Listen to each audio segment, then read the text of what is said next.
आता शिर्डी माझे पंढरपूर ही आरती होईल। आरती नंतर दर्शनास प्रारंभ होईल। अब शिर्डी माझे पंढरपुर यह आरती होगी।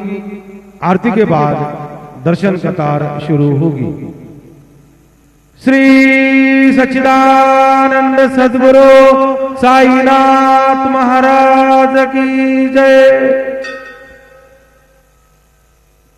ओम शांताकारं भुजगशयनं पद्मनाभं सुरेशं विश्वाधारं गगनसदृशं मेघवर्णं शुभांगं लक्ष्मीकान्तं कमलनयनं योगिभिर्ध्यानगम्यं वन्दे विष्णुं भवभयहरं सर्वलोकैकनाथं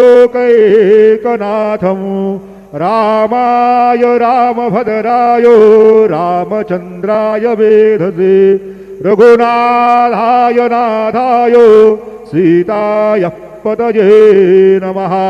गुरुर्ब्रह्मा गुरुर्विष्णु गुरुर्देवो महेश्वरा गुरुः साक्षात् परब्रह्मो तस्मै श्री गुरवे नमः। सद्गुरु साईनाथ गुरवे नमः। प्रातः पूजनार्थे गन्धाक्षरपुष्पैः सम्भूवच्चु अतद्धूपः वनस्पतिरसोद्भूतो गन्धादो गन्धमुत्तमः आग्रेयः सर्वदेवानां धूपोऽयं प्रतिगृह्यताम्। धूपं समर्पयामि साज्यं जवर्ति संयुक्तं वह्निना योजितं मया दीपं गृहाण देवेश त्रैलोक्योतिमिरापः। दीपं समर्पयामि धूपदीपान्तरेण उपहार नैवेद्यं निवेदयामि। चतुरस्रमण्डलं कृतवां तदुपरि नैवेद्यपात्रं निधाय गायत्रीमन्त्रेण पात्रान् प्रोक्षयेतु। धेनवाः अमृते कृत्यो सत्यन्दवरतेन परिसञ्जामि नैवेद्यं निवेदयामि।